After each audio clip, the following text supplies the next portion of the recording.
Captain Eula Lawrence, Spindrift Knight, Knights of Favonius Reconnaissance Company. I extend to you my greetings. Huh? What's that? Yes, Lawrence, the evil aristocrats of historical infamy. Oh, we're still very much evil. Just look at me. I'm infiltrating the inner ranks of the Knights of Favonius, all as part of a diabolical plan to exact our revenge and reclaim our former glory. Knights and aristocrats share the same cultural heritage, but the Knights had enough sense to do away with all the superfluous detail. You want to learn some Favonius blade work? All right then, I'll teach you. Oh yes, I'll teach you all right. Mark my words. Aristocratic etiquette is all just for show. Just smile and nod along. I was forced to learn all of the rules by heart, but even I don't take them that seriously. Quick! Under the umbrella, or you'll get soaked. You can't risk catching a cold, because it might turn into something more serious, and if that happens... well, I can't go avenging my clan by picking on the sick now, can I? This weather is a hindrance. The thunder drowns out all other sounds, hampering my perception of the surrounding environment. Visibility is excellent. If we head to higher ground, we can do a full recon of enemy activity in the area. Rise and shine! The 2-hour period before sunrise is the perfect time to strike, because the sentries are getting drowsy towards the end of their long night shift. Go easy on the grains at lunch, and fill up on lean meat instead. If you get drowsy in the afternoon, anyone who's looking for an opportunity to take you down will make their move. May the gentle breeze softly send thee into a sweet sleep. One of a select few aristocratic pleasantries that's actually quite lovely. Would you like to hear a lullaby on the bone whistle? It'll send you into a deep and everlasting sleep. No. When it comes to my revenge, far more imaginative means of retribution are in order. The easiest way to destroy your enemy is to take them down from the inside, right? That's why I joined the Knights of Favonius. Since I'm a genuine Knight of Favonius, I fulfill my duties like any other self-respecting individual would. Look, I may be a descendant of a disgraced ruling elite, but I'm not a total degenerate. The role of a scout is to hunt down enemy troops, or fend off the enemy in side skirmishes away from the main battle. There aren't a whole lot of rules, which suits my style very well indeed. Not all customs of the Lawrence clan are despicable. At least the dance of sacrifice is pure and noble. It puts my mind at ease and gives me comfort. It's been years, but it's still dear to me. My body remembers every step that I... Well, anyway, to end this digression, those who wish to master my signature Favonius bladework technique have to pass my dance class first. We're not so different, you and I. We're both outsiders in Mondstadt. Difference is, Mondstadt welcomes you with open arms, but they treat me with hostility and suspicion. Our feud is for the long term, so rather than get payback on a piecemeal basis, I think I'll make things easier for myself and wait for a day when I can settle the score once and for all. It could be in 10 years, could even be 20. But don't worry, I won't forget.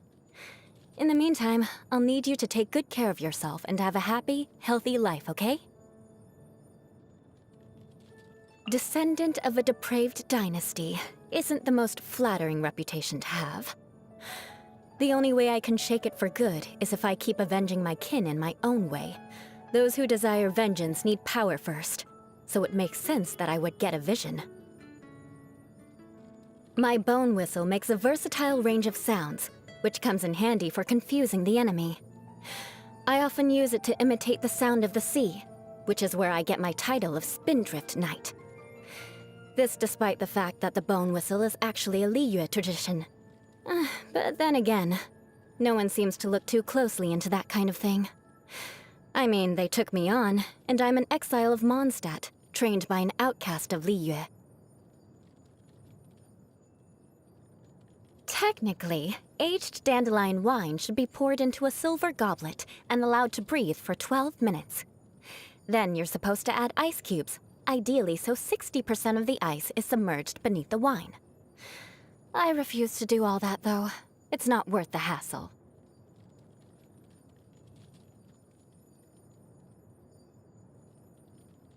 Why do mist flowers have to be so rare?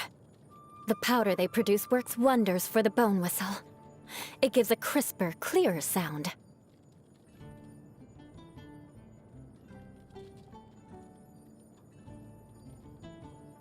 Amber's someone who thinks for herself. On the day I first joined the Knights, she cleaned my dormitory and gave me a tour of the headquarters. And she's helped me with a myriad of other things in the time since. Now, everyone looks at me like the older sibling who needs the younger sibling to do everything for them. For this, she must pay. The acting Grandmaster's family and mine are sworn enemies. But she draws a clear line between professional and personal matters. She saw I was capable, admitted me into the Knights, and gave me lots of opportunities.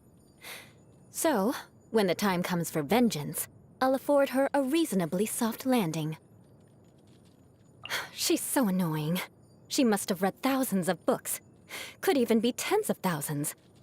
Meaning, she can effortlessly recall any number of vile tales about the Lawrence clan's corruption off the top of her head. Accurate down to the exact date. Logically speaking, she'd be the perfect person to talk to about someone I'd like to track down, but swallowing my pride would be too great a challenge. Everyone loves her. What's her secret? Maybe I could learn a thing or two from her. Or maybe not. I can't imagine a shining idol would want anything to do with a descendant of a depraved dynasty. The Grandmaster. He doesn't like to beat around the bush and has no care for rumors or trivial matters. A good guy, I guess. I sparred with him once, which ended in a tie, but his relaxed expression and leisurely attitude clearly indicated that he had been holding back the whole time. Such indignity. I will not let it go. I heard that bard sing a few songs about the Lawrence clan. They were light-hearted and funny stories that mocked the clan in a way I've never heard anyone else do. Even I couldn't help but burst out laughing. And for this, he must pay. Free from social mores and other people's opinions, and no family obligations. Must be an easy life. The alchemist. She once gave me a piece of equipment and told me it would help me infiltrate an Abyss Order camp undetected. In reality, it caused a huge explosion that completely blew my cover, and before I knew it, I was being accosted by 13 Mitre Churls. Afterwards, I marched straight back there, intending to make her pay for what she had done. But when I saw how panicked and sheepish she looked, and watched her post her results on the wall with the word fail, I couldn't bring myself to go through with it. After all, I didn't get hurt, just a little disheveled, and a little humiliated. I don't get along with some of the Knights, and he doesn't think much of them in general, so you'd think that would make us allies. But the way he always acts so aloof, he's even worse than acting Grandmaster Jean. I want nothing to do with him. Diona? She's a miracle worker when it comes to making cocktails, and to my surprise, we get along really well. She infiltrated a tavern with the hopes of tearing down the wine industry, while I infiltrated the Knights to exact my revenge on them. A kindred spirit, it seems. This one's a long story. We ended up saving her life once when we were tracking down a batch of dangerous cargo that belonged to the Abyss Order. The Abyss Order had packed it up like regular cargo and wanted it shipped from Dornman Port to Liyue Harbor. She was acting as a consultant for the merchant vessel, where she discovered something in the cargo, and then began to investigate, putting herself in grave danger. Had we arrived just a few minutes later, it's likely she wouldn't have been so fortunate. We've kept in touch ever since. I like how smart she is.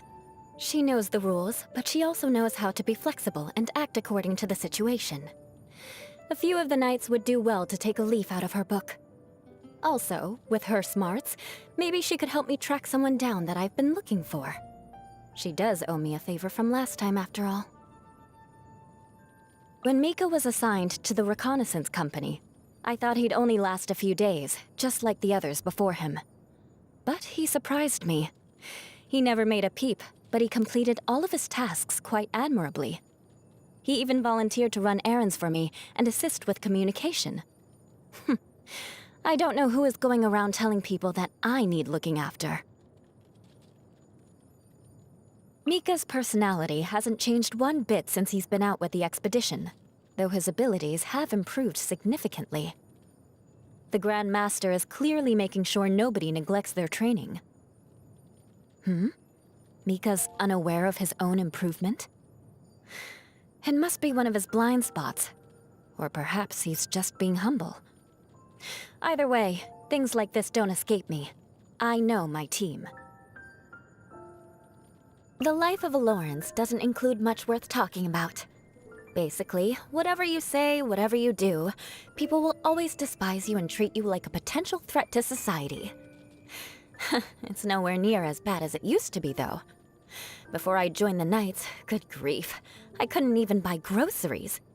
Even Good Hunter and Mondstadt General Goods wouldn't take my money. I literally had to go out and hunt my own food and cook it over a campfire if I wanted to eat dinner. People tell me that if I just spoke more softly, or was more polite, or acted more deferentially, others may find it easier to forgive me. But the only reason they think that way is because they've never been branded a pariah before. There is no easy path to redemption when you're a social pariah. I'm more inclined to stop tiptoeing around everyone all the time and just get out there and make them respect me the old-fashioned way. As in, we square off, and if they win, I humbly accept my punishment. But if they lose, they must acquiesce to my demands. Such as... well, if I want to buy a loaf of bread, take my darn money for crying out loud. The Knights of Favonius are actually fairly reasonable. At the very least, they reward merit and not social status. The reason they invited me to join their ranks is because I'd sparred with some of their crack troops and won through my own sheer skill. Being an insider in the organization will make getting revenge much easier, as it removes many of life's complications, so what's not to love? The name Lawrence only became a social stigma after the clan fell from grace. It was once an honor to be called a Lawrence, but unfortunately, most people have forgotten about that part of history. The Grand Master says that I am performing rather well as a knight, and that if it's not enough to restore the honor of the Lawrence name, it's certainly a strong rebuttal against the one-sided opinions so many people throw around. I'm quite satisfied with that appraisal.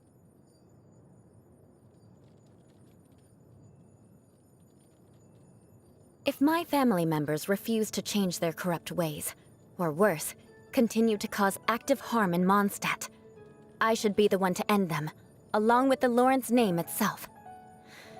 For once, it'd be a family obligation I'd actually enjoy. And once the deed was done, I'd be free to pick any name I wanted. Or even let you pick one for me. I'm into all sorts of cool things. Sipping a nice cold drink, sitting in a canyon feeling the biting wind howl past my face, or diving into the lake at the foot of Dragon's Spine. Waiting for you to stroll by unsuspectingly, so I can sneak up behind you and drag you down into the icy depths. Sometimes, when it's busy in the tavern, they ask me to share a table with other customers. But once they find out that I'm a Lawrence, suddenly everyone gets indignant and provocative, and starts trying to bait me out in some way. I just want to have a drink. Is that too much to ask? I like making my own treats.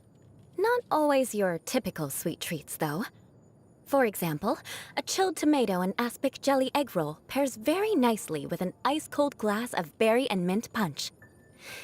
The most important thing is that they leave the people who like eating them with big smiles on their faces. I can't stand a rich broth. The flavor is too overpowering. It's so filling you can't train or fight afterward. And also, it doesn't really work as field rations. Simply put, broth and I are sworn enemies. Oh, are you putting me to the test? Challenge accepted. Not that great. How about you try it? Ugh, the nerve on you. Are you exacting revenge? Today is a day worth observing, though you shouldn't mark your development in age alone. Accept my gift of a bone whistle and allow me to teach you its secrets. When your day of reckoning comes, see how long you can fend me off with it. It'll make the whole thing much more exciting. My fighting skills just got a whole lot stronger. But I shouldn't get too conceited just yet. There are some truly formidable knights among our ranks, and I must outperform them immeasurably if I wish to defeat them and avenge my clan. Good. With this much power, I dare say even the acting Grandmaster herself would be no match for me. How strange. In the time I've spent with you, my strength seems to have improved exceptionally quickly. I suppose I was rather fortunate to make an enemy of you. I'd better dig my teeth in to make sure you can't get away. Excellent. The unstoppable power of an immovable glacier dwells within me now, and no Grandmaster, acting or otherwise, can stand in my way. There is no time to delay. I must devise my plan and unleash my attack. Once I have crushed the Knights of Favonius beneath my heel, my next target is you. Don't try to run. Stand beside me and witness all that must come to pass.